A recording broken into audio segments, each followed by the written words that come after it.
देखिए इस वीडियो में मैं मोबाइल बैंकिंग आपको बताऊंगी, इंटरनेट बैंकिंग बताऊंगी, नेशनल बैंकिंग, फाइनेंशियल इंस्टीट्यूशंस बताऊंगी। मोबाइल बैंकिंग क्या है? Mobile banking refers to the use of mobile devices to carry out financial transaction. Financial transaction करने के लिए जब मोबाइल डिवाइसेस को यूज किया जाता है तो उसको मोबाइल बैंकिंग कहा जाता है। The service is provided by some financial institution specially for bank. Specially ये बैंक हमें ये सर्विस देता है कि हम मोबाइल के थ्रू पैसे ट्रांसफर आजकल कर रहे हैं ना, गूगल पे, फोन पे, पेटीएम यूज करके कर रहे हैं। तो ये सभी क्या है? मोबाइल बैंकिंग है। जब मोबाइल डिवाइसेस यूज किए जाते हैं ट्रांसफर पैसे करने के लिए, फाइनेंशियल ट्रांजैक्शन करने के लिए। Mobile banking enables clients and user to carry out various transaction which may vary depending on the institution। मतलब ये क्लाइंट्स उसके ग्राहकों को इस काबिल बनाता है कि मोबाइल के थ्रू वो ट्रांजेक्शन कर सकते हैं, फाइनेंशियल ट्रांजेक्शन करते हैं एक बैंक से दूसरे बैंक में।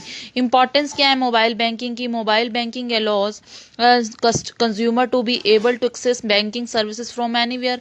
हम कहीं भी जाएं, बस नेट का कनेक्शन हो, बैलेंस फाइनेंशियल ट्रांजेक्शन कर सकते हैं, हम कहीं भी जाकर ट्रांजेक्शन कर सकते हैं। It is particular popular among small to medium size enterprises. ये स्मॉल से लेके मीडियम साइज जो एंटरप्राइजेज हैं उनके लिए क्या है? बेनिफिशियल होती है। With mobile technology banks are enable to cut down operational cost while still maintaining client satisfaction. मतलब इसमें बैंक अपनी ऑपरेशनल कॉस्ट को तो कम करते हैं बट जो कस्टमर की सेटिस्फेक्शन को इंक्रीज करते हैं। जैसे मान लो अगर हमने पैसे ट्रांसफर करने हैं, पहले क्या होता था, क्लाइंट्स को बैंक जाना पड़ता था, वहां से पैसे निकलवाने या अकाउंट में ट्रांसफर करवाने पड़ते थे। अब क्या हो गया कि वो मोबाइल में ऐप्स के थ्रू पैसे ट्रांसफर कर सकता है, जिससे क्या होगा, आने जाने की कॉस्ट कम होएगी। क्योंकि अगर आए जाएंगे तो पेट्रोल या जो भी ट्रांसपोर्ट का व्हीकल्स आएंगे, टाइम की वेस्टेज होगी। तो इससे क्या होगा, एक तो ऑपरेशनल कॉस्ट कम होगी, सेकंड बात क्या है, हमारी क्लाइंट सेटिस्फाइड हो, हम सेटिस्फाइड हो जाते हैं ना कि 1 मिनट में पैसे ट्रांसफर हो गए हैं।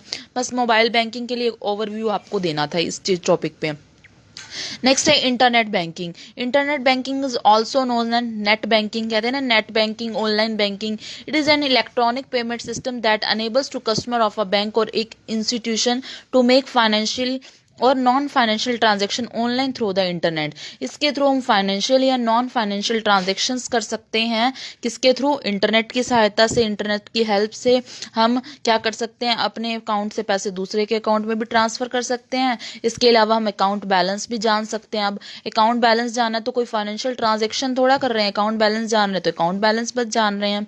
ये कोई फाइनेंशियल में हो गया बैलेंस ट्रांसफर करना, और नॉन फाइनेंशियल में हो गया हम अपना अकाउंट बैलेंस घर बैठे बैठे देख सकते हैं, मिस कॉल करके या वैसे। Internet banking can be accessed by any individual who has registered for online banking at the bank. ऐसे सभी क्लाइंट्स जो बैंक के पास रजिस्टर्ड हैं ऑनलाइन ट्रांजैक्शन करने के लिए, तो वो क्या कर सकते हैं, इंटरनेट बैंकिंग कर सकते हैं।